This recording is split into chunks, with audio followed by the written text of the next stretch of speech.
시카고 찬양 교회 성도 여러분, 그동안 주님의 은혜 가운데 평안하셨습니까? 하나님께서 태초부터 거룩하게 구별하신 이 복된 안식일에 예배에 참석하신 여러분들을 하나님께서 개개인적으로 풍성한 은혜로 축복해 주시기를 간구합니다. 성령께서 우리 모두에게 충만히 역사하셔서 이 세상이 결코 알 수도 없고 이 세상이 결코 줄 수도 없는 평강으로 우리 모두의 심령을 충만케 하시길 예수님의 이름으로 축원합니다. 오늘 말씀의 제목을 그날이 가까우니 더욱더 이렇게 말씀의 제목을 정했습니다. 이 설교 제목을 정한 성경절이 바로 오늘 성경 봉독으로 우리가 함께 읽은 말씀에 있습니다. 이 말씀이 오늘날 이 시대를 살아가고 있는 우리에게 하나님께서 어떤 권면을 주고 계시는지 이 말씀을 통해서 살펴보도록 하겠습니다. 히브리 10장 22절부터 25절까지의 말씀입니다. 히브리 10장 22절부터 25절까지의 말씀입니다. 우리가 마음의 뿌림을 받아 양심의 악을 깨닫고 몸을 맑은 물로 씻었으니 참마음과 온전한 믿음으로 하나님께 나아가자. 또 약속하신 이는 미쁘시니 우리가 믿는 도리의 소망을 움직이지 말고 굳게 잡아 서로 돌아보아 사랑과 선행을 격려하며 모이기를 피하는 어떤 사람들의 습관과 같이 하지 말고 오직 권하여 그날이 가까움을 볼수록 더욱 그리하자. 바로 끝부분에 있는 말씀을 설교 제목으로 택했습니다. 그날이 가까움을 볼수록 더욱, 여기서 그날이 가까우니 더욱더 이렇게 말씀의 제목을 택했습니다. 여기서 사도 바울이 우리에게 이 말씀을 하시는 배경이 무엇일까요? 그날이 가까움을 볼수록 더욱 믿음의 소망을 움직이지 말고 굳게 잡아서 또 서로 돌아보아 사랑과 선행을 격려하고 모이기를 피하는 어떤 사람들의 습관과 같이 하지 말고 오직 권하여 더욱 자주 모이고 그렇게 하자고 말씀하시는 배경이 무엇일까요? 히브리서는 굉장히 중요한 말씀입니다. 사실 히브리서는 신약의 레위기서라고도 볼 수 있습니다. 우리 제7 안식일 예수 재림교회는 특별히 구약의 제사 제도가 주는 기별에 대해서 정통한 교회입니다. 그래서 기독교에 기여할 수 있는 매우 중요한 한 가지 점이 있다고 할 것 같으면 많은 점이 있지만은 한 가지 점이 있다고 할 것 같으면 바로 이 제사 제도와 관련된 메시지의 중요성입니다. 우리가 알기에 구약의 제사 제도는 이미 십자가로 말미암아 성취되었기 때문에 구약의 제사 제도는 폐했다 그렇게 쉽게 이해합니다. 그렇죠? 사실상 다 폐해진 것은 아니죠. 왜냐하면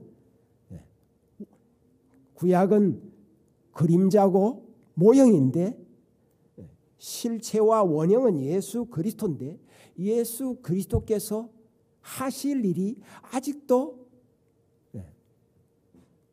이루어지지 않은 일이 있습니다. 여러분들이 아시는 바와 같이 레위기 16장에 속죄 일과 관련된 일은 여전히 진행형이에요.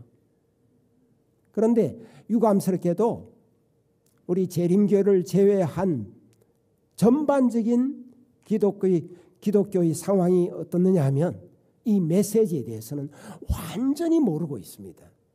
완전하게 모르고 있어요. 그냥 예수님께서 하늘로 가셨다. 그리고 우리의 삶과 우리의 신앙을 그분이 도와주고 계신다 하는 정도지, 그리고 머지않아 재림하신다 하는 정도지 모르고 있습니다. 여러분, 가톨릭에서는 예수님의 재림을 기다릴까요? 가톨릭 교회는 예수님의 재림을 기다리지 않습니다. 예수님의 재림을 기다리지 않습니다. 제가 이번에 하기신학으로 삼육대학 강의하러 나갔는데요. 수강생 가운데 유재성 원장님이라고 삐땅기 성형 수술하시는 의사 선생님이 계신데, 그분이 아주 가까이 지내시던 분이 이 한국에서 장관을 하시던 분이 계셨어요. 그리고 그분과 함께 저희 부부가 식사할 기회도 옛날에 있었는데, 이번에 나가서는 또 다른 얘기를 들었습니다. 이제 그분이 돌아가셨는데, 그분은 살아 계실 때 늘 화두가 뭐냐 하면은 예수님 언제 다시 오실까요? 네, 예수님 언제 다시 오실까요? 그런데 한국의 가톨릭계의 거성인 추격영을 만나서 만난 자리에서 예수님 언제 다시 오실까요? 그랬더니 예수님 재림을 믿으세요? 그러더랍니다. 가톨릭에서는 예수님의 재림을 안 기다립니다. 그들이 이미 이 땅에 왕으로서 통치하고 있다, 그렇죠?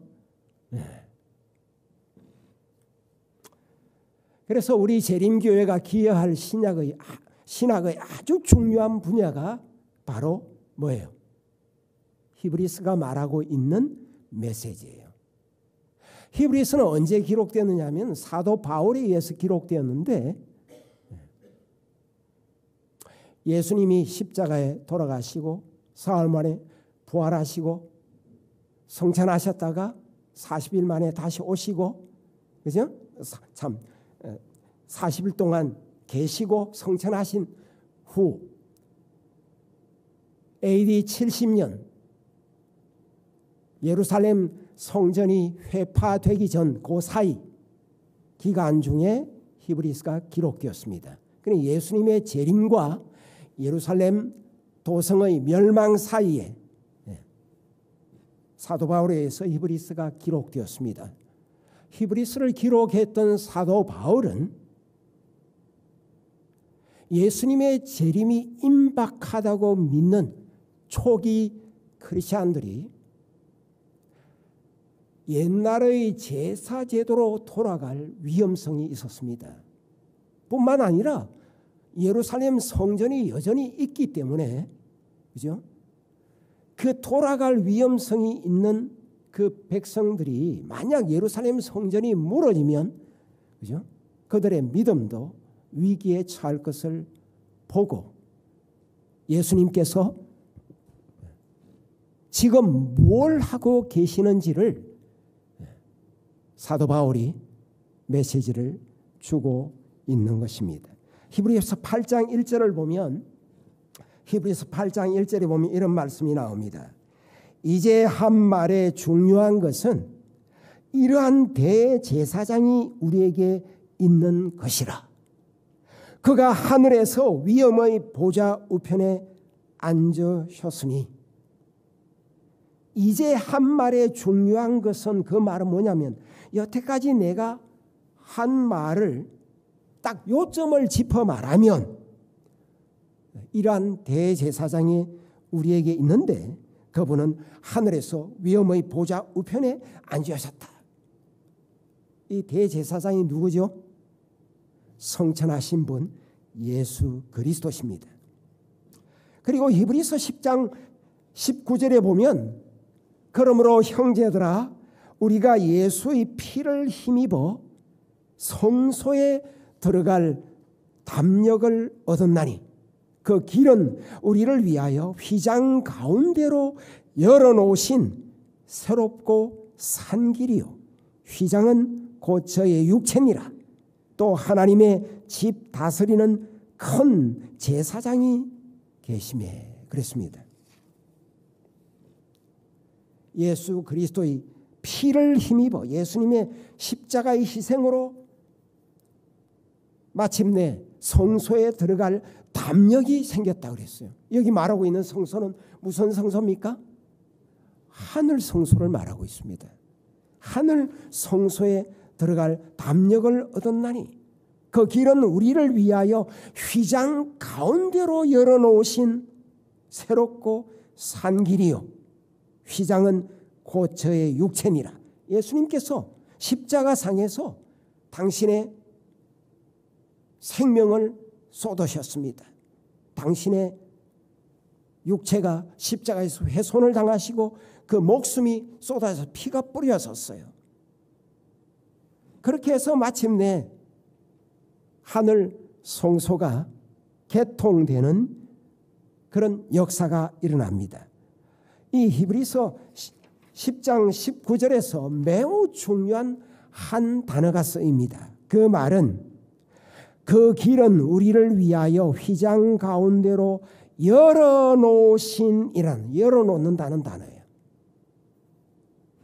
우리 한글 성경은 열어놓다라고 했는데 뭐 적절하게 잘 번역한 것 같아요. 개통하신 그러면 더 좋겠습니다. 개통하신. 한국의 고속도로가 참 잘 발달되어 있다 그렇죠? 네. 여러분 경부 고속도로 개통하는 현장에 혹 가보신 분이 있어요? 저는 경부 고속도로 개통하는 현장에 가봤습니다. 그때 의무적으로 다 동원해가지고 학생들 다 갔어요. 부산에 있는 학생들 아마 초등학교, 중학교, 고등학교만 다 갔을 겁니다. 경부고속도로 어느 대통령 때 개통됐죠? 박정희 대통령 때. 그 고속도로가 개통된 후로 4통, 8통으로 다 그냥 길이 열렸습니다. 한국이 경제 부흥을 이루는데 크게 기여한 것이 바로 뭐예요? 고속도로입니다. 물류가 빨리 사람이 빨리 왕래하니까 한국이 발전한 거예요. 여기 예수님께서 당신의 십자가의 희생으로 말미암아 당신이 몸이 상함으로 말미암아 당신의 피로 개통한 무엇이 언급됩니다. 뭐죠? 하늘 지성소로 통하는 길이 개통된 거예요. 이 개통하다는 말은 뭐 헬라 듣고 잊어버리세요. 엔카이니조라는 단어입니다. 엔카이니조. 이 단어는 매우 의미심장합니다. 이 말은 개통하다, 취임하다, 비준하다, 봉헌하다 이런 뜻이 있어요. 봉헌하다, 비준하다, 취임하다. 여기는 길이 언급되어 있으니까 개통하도록 쓰이지만은 개통하다는 말은 부차적으로 따라오는 의미고 본래의 의미는 봉헌하다, 비준하다, 취임하다. 취임하다 그러면 대통령 취임식, 성소와 관련되면 뭐예요? 대제사장 혹은 제사장 취임. 봉헌하다 그럼 뭐예요? 집이나 성전을 봉헌하는 것. 비준하다 그럼 뭐예요? 법을 비준하거나 언약을 비준하는 것. 그러니까 봉헌하다, 취임하다, 비준하다라는 이 단어는 이 의미는 성경과 관련해서 매우 핵심적인 내용을 우리에게 알려주고 있는 단어입니다. 그런데 말이죠. 이 단어가 아주 의미심장하게 사용되는 성경절이 히브리서에 한 절 더 있습니다. 여러분 이 두 성경절은 꼭 기억하셔야 됩니다. 첫 번째는 뭐다? 히브리서 10장 19절. 히브리서 10장 19절은 꼭 기억하셔야 됩니다. 두 번째는 히브리서 9장 18절입니다. 왜 이걸 꼭 기억하셔야 되는지는 조금 이따가 설명을 좀 드리겠습니다. 히브리서 9장 18절. 18절이 맞아요. 히브리서 9장 18절. 이러므로 첫 언약도 피 없이 세운 것이 아니니. 이러므로 첫 언약도 피 없이 세운 것이 아니니. 이 세우다는 말이 엔카이니조입니다. 참 특이하잖아요. 그렇죠? 특이하죠? 아까 뭐라고 그랬습니까? 엔카이니조라는 말은 기본적으로 세 가지 뜻이 있다 그랬죠. 하나는 봉헌하다, 다른 하나는 비준하다, 또 하나는 취임하다. 그런데 여기는 세우다라고 번역이 되어 있어요. 그런데 보다 의미 깊게 번역하려면 뭐라고 번역해야 될까요? 이러므로 첫 언약도 피 없이 비준한 것이 아니니. 이렇게 번역해야 제대로 번역한 거예요. 네. 그런데 말입니다. 저는 구약을 전공한 신학자인데 구약에서 언약과 관련해서 언약을 체결하다, 언약을 세우다, 언약을 새롭게 하다 이렇게 쓰이는 히브리어가 헬라어로 엔카이니조로 사용된 예가 없어요. 여러분 성경에 어떤 성경이 있느냐 하면 구약은 본래 어떤 언어로 되어 있죠? 본래 구약은 히브리어로 기록되었습니다. 물론 다니엘서와 다른 부분적으로는 여러 군데 아람어도 있지만 구약은 기본적으로 히브리어로 번역되어 있습니다. 그런데 이 히브리어로 되어 있는 구약 성경을 헬라어로 옮긴 성경이 있어요. 헬라어로 옮긴 번역한 성경이 있어요. 그걸 70인역이라고 그래요. 헬라어 구약 성경을 70인역이라고 그래요. 그러면 히브리어의 어떤 단어를 헬라어로 어떻게 옮겼는지 확인해 볼 수 있겠죠. 그런데 언약과 관련되어서 그죠? 사용된 동사 히브리어가 헬라어 엔카이니조로 사용된 예가 전혀 없어요.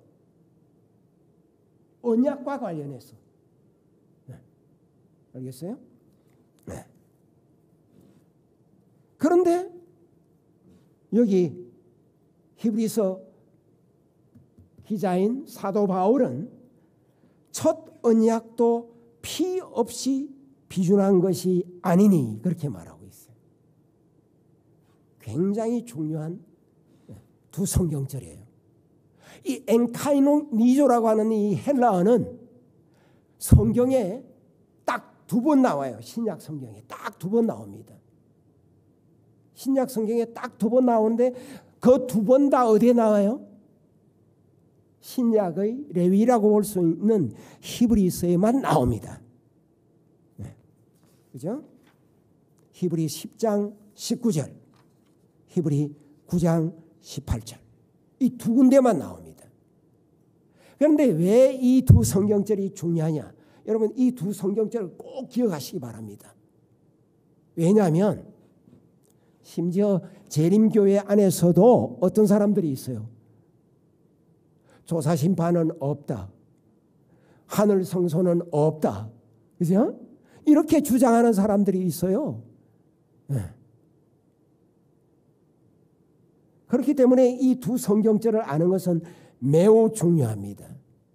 이 두 성경절을 가지고 박사학위 논문을 쓴 형제가 장석원 목사입니다. 신약 박사학위 논문을 썼습니다. 한국에서. 획기적으로 우리 재림교의 신학에 기여한 논문입니다. 딱 이 두 성경절을 가지고 했지만, 그죠?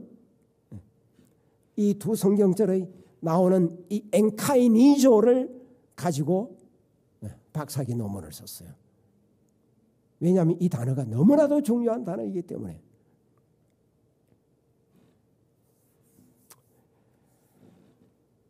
자, 하나님은 구약 시대에 이스라엘 백성들과 언약을 맺으셨습니다. 그렇죠? 하나님이 피로서 그 언약을 비준하셨다. 그죠? 네. 그 언약은 흔히 무슨 언약이라고 말하죠? 옛 언약, 첫 언약이라고 그럽니다. 그런데 그 언약 관계, 거룩하신 하나님과 하나님께서 택하신 선민의 관계를 거룩히 유지할 수 있도록 하나님께서 이스라엘 백성들에게 주신 것이 뭡니까? 성소죠. 지상 성소. 그리고는 그 지상 성소를 통해서 하나님을 대변해서 백성들을 만나고 백성들을 대변하여 하나님 앞에 설 수 있는 사람들을 세우셨습니다. 누구죠? 대제사장과 제사장들입니다. 그런데 하나님은 신약 시대에도 뭐예요? 하나님께서 예수님의 십자가의 희생을 믿음으로 받아들이는 세계적인 백성들과 언약을 맺으셨습니다. 그 언약을 뭐라고 그러죠? 새 언약, 둘째 언약 그럽니다. 이 피는 새 언약의 피라 그러잖아요. 예수님께서.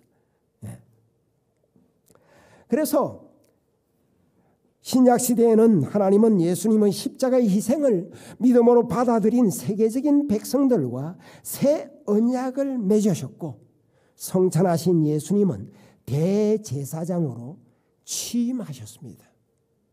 그리고는 하늘 성소가 개소되었고 하늘 성소로 통하는 길이 개통되었습니다.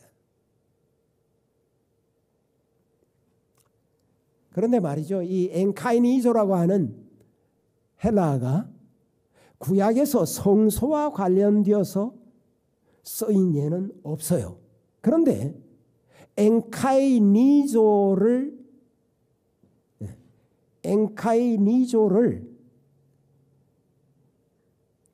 이 성전과 관련하거나 집과 관련하거나 해서는 사용을 했습니다. 언약과 관련해서는 쓴 적이 없지만 집과 관련하거나 성전과 관련해서는 씁니다. 신명기 20장 5절에는 보면 집을 봉헌하는 것과 관련 메시지가 나옵니다. 그 다음에 솔로몬 성전과 관련해서 열왕기상 8장 63절이나 역대하 7장 5절에는 엔카이니조를 쓰고 있습니다. 제가 말씀드렸죠. 언약과 관련해서는 엔카이니조를 쓰지 않는데 집이나 성전을 봉헌한 것과 관련해서는 엔카이니조를 씁니다. 그리고 흥미로운 것은 여러분 우리가 보고 있는 성경을 보다 전문적인 용어로 말하면 뭐라고 그러죠? 정경이라고 그럽니다. 정경이라고 그래요.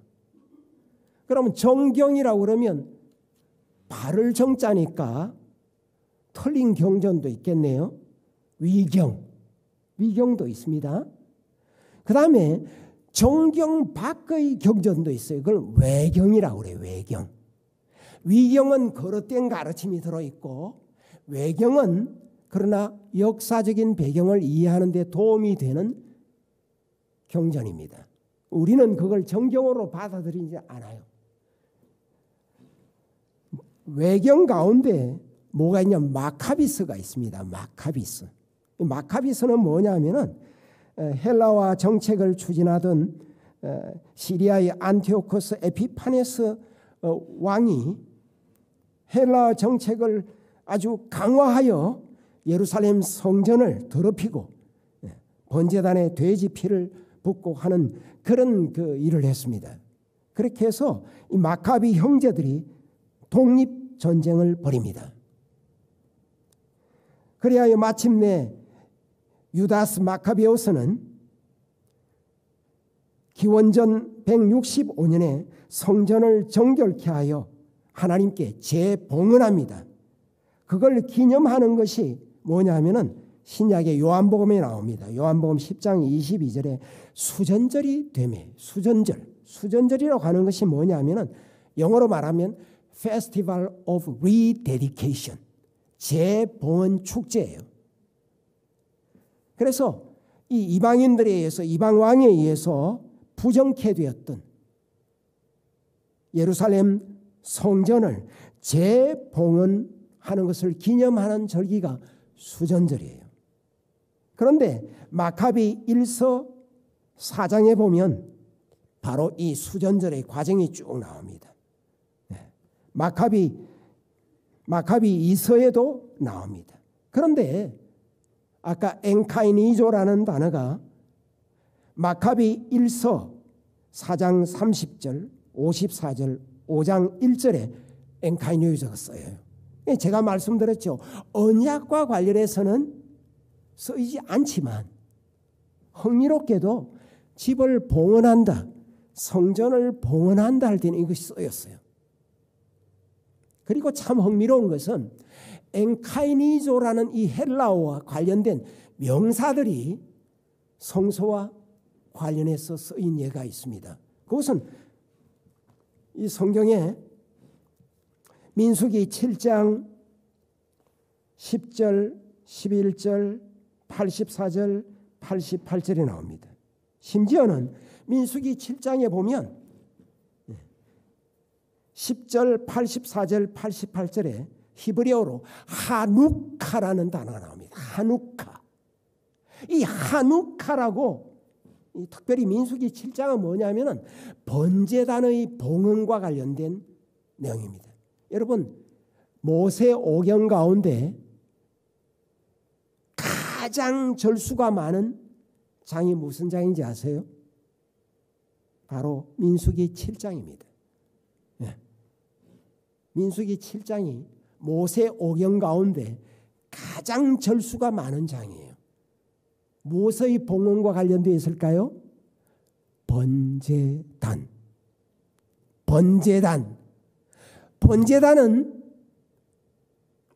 번제단은 모형이고 그림자잖아요. 그럼 번제단의 원형과 실체는 뭘까요?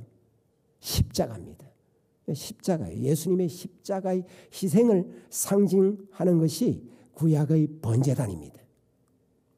그렇기 때문에 민수기 7장은 이 번제단의 봉헌을 자세하게 다룹니다. 그런데 이 번제단을 봉헌하는 것과 관련해서 언급되는 단어가 히브리어로 하누카예요. 하누카. 그런데 제가 아까 말씀드렸죠. 시리아의 안티오코스 에피파네스의 헬라화 정책을 반대하여 마카비 형제들이 벌였던 독립전쟁, 그리고 마침내 기원전 165년에 유다스 마카베우스에 의해서 성전을 정결케 하고 재봉헌한 것을 기념하는 날을 뭐라고 그런다고요? 수전절. 이 수전절을 유대인들이 뭐라고 그럴까요? 하누카라고 말합니다. 하누카. 네. 영어로는 The Feast of Lights라고도 말을 합니다. 근데 하누카의 의미를 제대로 영어로 옮기면 The Festival of Rededication. 네.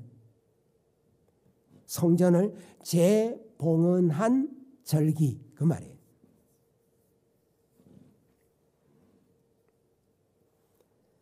뿐만 아니고 바벨론 포로 후에 이스라엘 백성이 돌아와서 바벨론에서 회파된 예루살렘 성과 예루살렘 성전을 재건하여 봉헌하죠. 그 봉헌하는데 또 엔카이니조의 명사가 사용되었어요. 봉헌이라는 단어가 사용되었어요. 에스라 6장 16절 17절, 느헤미야 12장 27절 이런 데 사용되었어요. 그러니까 이 엔카이니조가 또 엔카이니조가 언약과 관련되어서는 사용되지 않았지만 언약과 관련하여 매우 중요한 성소, 성전과는 관련해서 사용되었고 파생어들도 사용되었다. 그런데 히브리서를 기록한 사도 바울은 옛 언약도 피 없이 세운 것이 아니니 옛 언약도 피 없이 비준한 것이 아니니 하면서 엔카이누이조를 쓰고 그 길은 우리를 위하여 휘장 가운데로 열어놓으신 새롭고 산 길이라고 말할 때 엔카이누이조를 쓰고 있어요. 이건 뭐냐면 첫 언약이 뭘 필요로 했던 것처럼 지상 성소를 필요로 했던 것처럼 새 언약은 뭐가 필요하다? 천상 성소, 하늘 성소가 필요하다. 이 두 성경절 제가 말씀드린 히브리 10장 19절과 히브리 9장 18절을 제시하면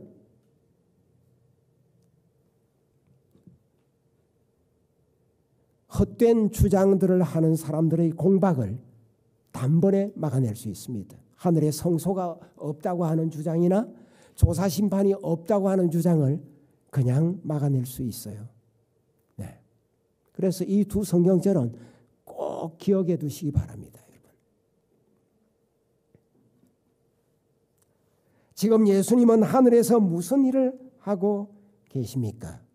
예수님은 재림하시기 전에 재림 때 최종적인 구원을 얻게 될 성도들이 왜 구원받기에 합당한지 변호하시는 일을 하고 계십니다.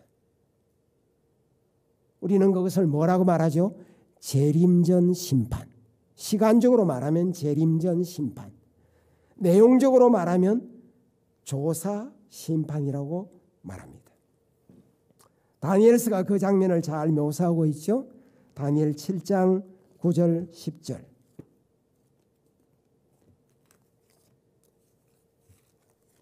다니엘 7장 9절과 10절. 내가 보았는데 왕좌가 놓이고, 이 왕자는 단수 아니고 복수입니다. 왕좌들이 놓이고 옛적부터 항상 계시니 아버지 하나님이죠. 가 좌정하셨는데 그 옷은 희기가 눈 같고 그 머리털은 깨끗한 양의 털 같고 그 보좌는 불꽃이요 그 바퀴는 붙는 불이며 불이 강처럼 흘러 그 앞에서 나오며 그에게 수종하는 자는 천천히요 그 앞에 시위한 자는 만만이며 심판을 베푸는데 책들이 펴놓였더라. 그 다음에 13절. 내가 또 밤 이상 중에 보았는데 인자 같으니, 성육신 하시기 전에 예수님입니다. 예수님이 하늘 구름을 타고 와서 옛적부터 항상 계신 자에게 나와 그 앞에 인도되매. 22절. 옛적부터 항상 계신 자 아버지 하나님이 와서 지극히 높으신 자의 성도를 위하여 신원하셨고 때가 이름에 성도가 나라를 얻었더라. 다니엘이 계시 가운데 조사 심판의 광경을 미리 보는 겁니다. 그렇죠? 재림전 심판의 광경을 미리 보는 거예요. 옛적부터 항상 계신 이가 있고 인자 같은 이가 있고 심판이 베풀어져요. 그런데 책들이 펴놓였더라 그래서 무슨 책일까요? 책들입니다. 복수입니다. 여러 권의 책이죠. 무슨 책일까요? 생명책. 그 다음에 성도들의 선한 행실, 그들의 선한 생각, 마음의 선한 동기들 기록된 책은 무슨 책? 기념책. 그 다음에 뭐예요? 죄의 기록들이 있는, 죄된 생각들이 있는, 죄된 동기들이 있는 그런 기록들은 죄의 책입니다. 그래서 책이 세 권 펼쳐진 거예요. 이 성경은 옛 시대의 글이기 때문에 그 시대의 배경에 맞는 표현으로 언급되어 있습니다. 요즘 시대로 말하면 뭐 여전히 책을 쓰고 있지만은 PDF 파일일 수도 있고, 그죠? 컴팩트 디스크일 수도 있고, 이런 겁니다. 여하튼 뭐예요? 하늘에 기록들이 있다고요. 네. 누가 예수 그리스도를 개인의 구주로 영접했는지 영접한 사람들의 이름이 기록된 책이 뭐예요? 생명책입니다. 그죠? 저와 여러분 모두의 이름이 생명책에 기록된 것을 믿으십니까? 아멘. 예수 그리스도의 피의 공로에 의지하여 주님께 죄를 자복하고 용서를 구하면 죄의 책에 있는 기록이 도말된다는 사실을 믿으십니까? 아멘. 그렇게 해서 생명책에 우리의 이름이 허려지지 않고 남아있고, 그죠? 기념책에 우리의 선한 동기와 선한 생각과 선한 행실이, 선한 인격이 기록이 남아있기를 우리 주님의 이름으로 축원합니다. 사도 베드로는 참 특이한 성령절이에요. 굉장히 특이한 성령절입니다. 사도 베드로가 어떻게 이런 기록을 남겼는지 참 신기합니다. 네. 왜냐하면 아직도 1세기인데 어떻게 이런 기록을 하고 있을까? 그런 의미에서 사도 베드로도 선지자입니다. 베드로전서 4장 17절 18절 보겠습니다. 베드로전서 4장 17절 18절입니다. 하나님 집에서 심판을 시작할 때가 되었나니 만일 우리에게 먼저 하면 하나님의 복음을 순종치 아니하는 자들의 그 마지막이 어떠하며 의인이 겨우 구원을 얻으면 경건치 아니한 자와 죄인이 어디 서리요. 사도 베드로가 어떻게 이런 말씀을 하실 수 있었는지, 그가 계시를 받았기 때문에 이런 말씀을 하시는 거로 저는 믿어집니다. 성령의 영감이 임했기 때문에 이런 말씀을 기록한 것으로 저는 믿어집니다. 왜냐하면 이 베드로전서 4장 17절 18절은 그 배경이 에스겔 9장 1절부터 6절, 에스겔 9장에 있어요. 에스겔 9장에 보면 서기관이 먹그릇을 차고, 그죠? 이 성에서 일어나는 죄악들을 보고 탄식하며 우는 자들의 이마에 표하라 그러잖아요. 그리고 뭐예요? 그 표가 없는 자들을, 그죠? 칼날을 가진 사람들이 따라오면서 다 죽인다, 그죠? 근데 어디서부터 시작해요? 성전에서부터 시작한다 그랬잖아요. 여기 보면 뭐예요? 하나님 집에서 심판을 시작할 때가 되었나니, 그죠? 성전에서 시작해요. 하나님의 집, 심판. 만일 우리에게 먼저 하면 성전에서 믿는 자들부터, 그죠? 표가 되어 있지 않은 자들은 죽임을 당하거든요. 그래서 에스겔 9장이 바로 이 베드로전서 4장 17절 18절의 배경이 되고 있습니다. 이 표현들을 그대로 연결할 수 있어요. 그런데 여기 이렇게 말합니다. 만일 우리에게 먼저 하면, 믿는 자들에게, 그죠? 심판이 먼저 있게 된다. 이 심판은 무슨 심판일까요? 조사 심판입니다. 이게 재림전 심판을 말하고 있어요. 하나님의 복음을 순종치 아니하는 자들의 그 마지막이 어떠하며 또 의인이 겨우 구원을 얻으면 경건치 아니한 자와 죄인이 어디 서리요. 그런데 사도 베드로는 사도고 또 제가 말씀드린 바와 같이 선지자라고 볼 수 있지만, 그런데 이분은 목회자입니다. 그러므로 성도들이 너무 낙심되고, 그죠? 뒤로 물러갈까 봐서, 포기할까 봐서 의인이 겨우 구원을 얻으면 이렇게 표현하니까, 아이고, 의인이 겨우 구원을 얻는데 내가 구원을 받을 수 있을까? 지레 겁을 집어먹고 포기할까 봐 베드로후서 1장에 톤을 바꿉니다. 베드로후서 1장 10절 11절.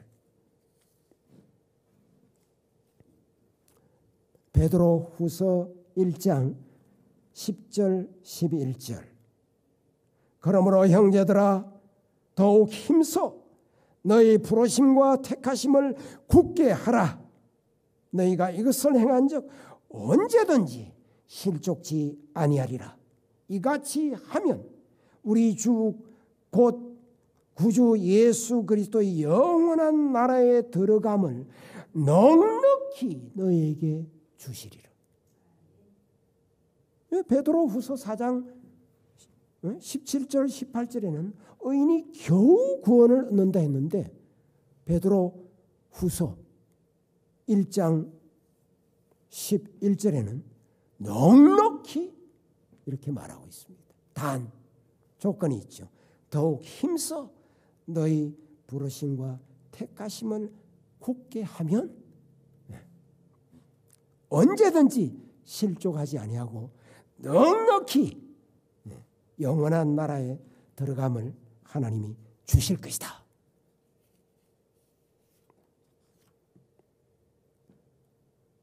아멘. 아멘. 네. 아멘. 저는 사도 베드로의 이와 같은 목회자적인 자질을 귀중하게 여깁니다. 제가 많이 배우고 싶은 점이기도 하기에. 자, 이와 같이 재림전 심판이라는 이런 배경에서 오늘 설교 본문인 히브리서 11장 22절부터 25절의 말씀을 우리가 보아야 되는 것입니다. 22절. 우리가 마음의 뿌림을 받아 양심의 악을 깨닫고, 우리가 마음의 뿌림을 받아 무엇이 뿌려졌죠? 예수님의 피가 뿌려졌죠. 그렇죠? 예수님의 십자가의 피가 뿌려졌어요. 양심의 악을 깨. 예수님의 십자가 희생이 내 죄 때문이라는 사실을 깨닫고 내 죄를 자복하고 회개한 것을 말하고 있습니다. 우리가 마음의 피 뿌림을 받아 양심의 악을 깨닫고 그렇게 자복하고 회개한 사람은 몸을 맑은 물로 씻는 특권으로 나아갑니다. 물과 성령으로 거듭나는 침례를 받게 되죠. 그리고는 뭐예요? 참마음과 온전한 믿음으로 하나님께 나아갑니다. 여러분 코람데오라는 말 들어보셨어요? 코람데오? 코람은 뭐예요? 앞에서. 데오는 하나님 앞에서. 코람데오의 삶. 하나님 앞에서의 삶을 살아가는 거예요. 참마음과 온전한 믿음으로 하나님께 나아가자. 그 말은 하나님 앞에서 살아가는 삶을 사는 것입니다. 코람데오의 정신. 근래 들어서 굉장히 많이 설교자들이 언급하는 말이고, 코람데오라는 것은 사실상 종교개혁을 일으켰던 칼빈을 제대로 발음하면 칼뱅입니다. 불어식으로 발음하면 칼뱅이나 그 다음에 루터가 매우 강조했던 그런 표현입니다. 사람 앞에서나 세상 앞에서의 명예나 존귀보다는 오직 하나님 앞에서 하나님의 선하시고 기뻐하시고 온전하신 뜻을 구하며 분별하여 사는 삶을 코람데오의 삶이라고 그럽니다. 종교개혁자들의 일생을 지배했던 중요한 삶의 조명 중에 하나입니다. 하나님의 권위 아래서 하나님 안에서 하나님의 이름을 높이며 하나님께 영광을 돌리는 삶이에요. 이와 같은 삶을 칼뱅이나 루터가 살기를 원했고 그렇게 살고자 하나님의 은혜를 구하며 매진했습니다. 종교회과는 상관없고 기독교와는 상관없지만은 우리나라 역사를 살펴보면 다산 정약용, 경기도가 내세우는 인물이죠. 다산 정약용은 18년의 기나긴 유배 생활과 극도로 어려운 환경 속에서도 끝까지 자신을 지켜냈습니다. 자신을 지킬 수 있도록 도와준 것은 조선 명종 때 문신이었던 인권 선생의 독처무자기, 홀로 있는 곳에서 자신을 속이지 말라는 인생 철학이었습니다. 세상에서 가장 힘든 일 중 하나가 뭐예요? 아무도 보지 않는 곳에서 나를 속이지 않는 것이라고 합니다. 남들이 보는 곳에서는 남의 눈에 들기 위하여 온갖 노력을 다하다가 홀로 있을 때는 여지없이 양심을 팔고 마음을 무너뜨리는 것이 요즘 세상이기 때문입니다.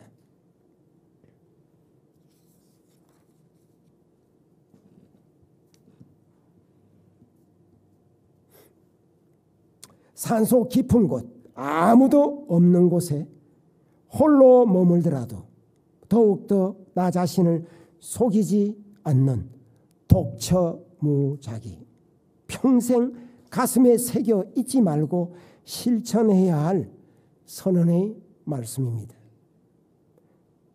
오늘을 사는 우리에게는 코람데오의 신앙생활, 내 앞에 계시는 하나님을 늘 의식하며 함께 하시는 하나님을 온전히 믿고 신뢰하며 겨울에도 피어나는 동백꽃과 같이 끝까지 신앙의 절개를 지켜나가는 모습, 사람의 인정을 받기 위해서가 아니고 하나님의 시인을 받고 하늘의 갈채를 받기 위해서 추구해야 할 삶입니다.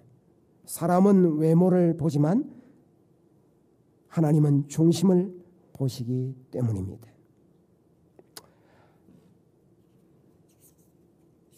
히브리 10장 23절, 약속하신 이는 미쁘시니 우리가 믿는 도리의 소망을 움직이지 말고 굳게 잡아. 약속하신 이는 미쁘시니 우리가 믿는 도리의 소망을 움직이지 말고 굳게 잡아라, 그렇게 말합니다. 여기 믿는 도리의 소망이란 말은 우리의 희망의 신앙 고백이란 말입니다. confession. 제가 설명을 해버렸지만은 이 고백은 히브리서 4장 14절에 언급되는 우리가 믿는 도리를 굳게 잡을지어다 할 때 말하는 바로 큰 대제사장, 성천하신 자 하나님 아들 예수에 대한 신앙 고백입니다. 히브리서 3장 11절에도 우리의 믿는 도리의 사도시며 대제사장이신 예수라고 말하고 있습니다. 결국 우리의 사도시며 대제사장이신 예수께 대한 신앙 고백인 것입니다. 고린도후서 9장 13절에 그리스도의 복음에 대한 고백을 역시 우리의 희망의 고백이라는 이 고백이라는 부분과 연관되어 있습니다. 예수님의 십자가의 희생을 믿음으로 우리의 죄가 용서받고 우리가 구원을 얻는다는 우리의 믿음에 대한 고백입니다. 그러면 약속은 어떤 약속을 말하고 있습니까? 요한일서 2장 25절에는 영원한 생명을 약속으로 짚고 있습니다. 야고보 1장 12절에는 생명의 면류관을 짚고 있습니다.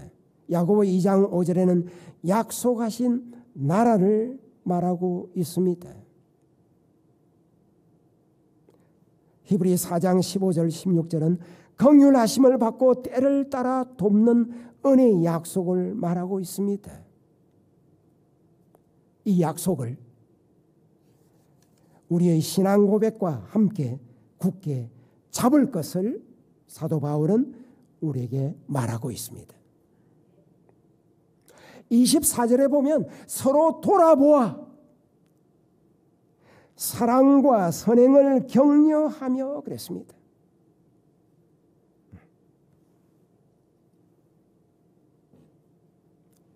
우리는 서로가 필요한 존재들입니다. 천국은 혼자 가는 것이 아니고 함께 가는 곳입니다. 예수님과 더불어 함께 가지만은 믿음의 성도들, 믿음의 친구들과 함께 가는 곳이 하늘입니다. 친구 따라 강남 간다고 친구 따라 교회 가게 되고 친구 따라 천국 가게 됩니다. 천국은 혼자 가는 곳이 아닙니다. 함께 가는 곳입니다. 그러므로 서로 돌아보아서 사랑과 선행을 격려해야 되겠습니다. 25절 모이기를 패하는 어떤 사람들의 습관과 같이 하지 말고 오직 권하여 그날의 가까움을 볼수록 더욱 그리하자. 더욱 더 그날이 가까움을 볼수록 그날은 무슨 날입니까? 어떤 학자들은 이 날을 조사심판의 날로 해석하는 학자들도 있습니다. 그러나 가깝다는 이 동사가 사용된 성경의 성경절을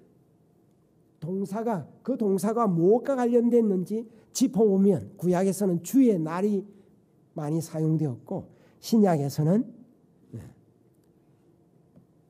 재림과 관련되어서 사용되고 있습니다.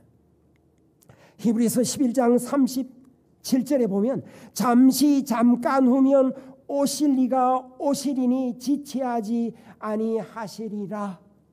바로 이 날입니다. 우리 주님께서 예수님께서 재림하시는 날입니다. 예수님께서 재림의 징조장에서 여러 징조들을 말씀하시고 이런 말씀을 하셨습니다. 누가복음 21장 31절 이와 같이 너희가 이런 일이 일어난 것을 보거든 하나님의 나라가 가까이 온 줄을 알라.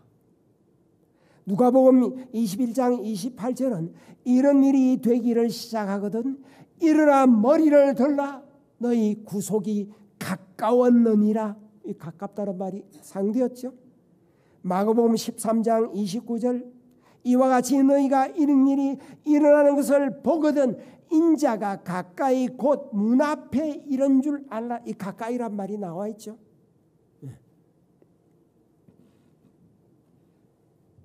어때요? 재림이 가까운 것 같습니까?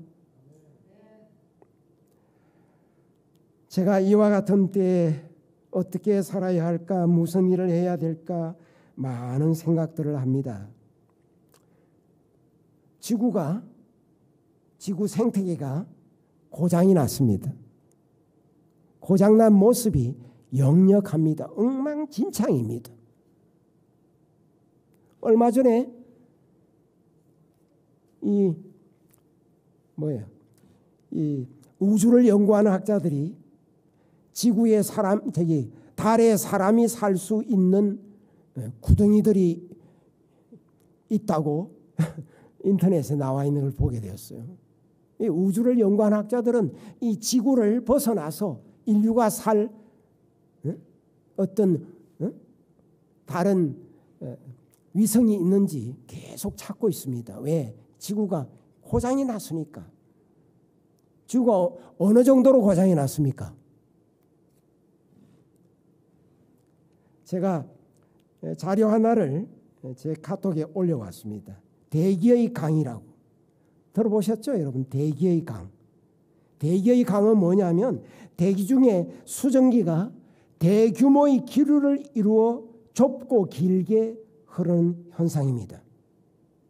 그래서 이것을 한자어로 말하면 대기천이라고 그래야 돼요. 말해요. 보통 폭이 어느 정도냐면 수백 킬로, 길이는 수천 킬로에 달합니다.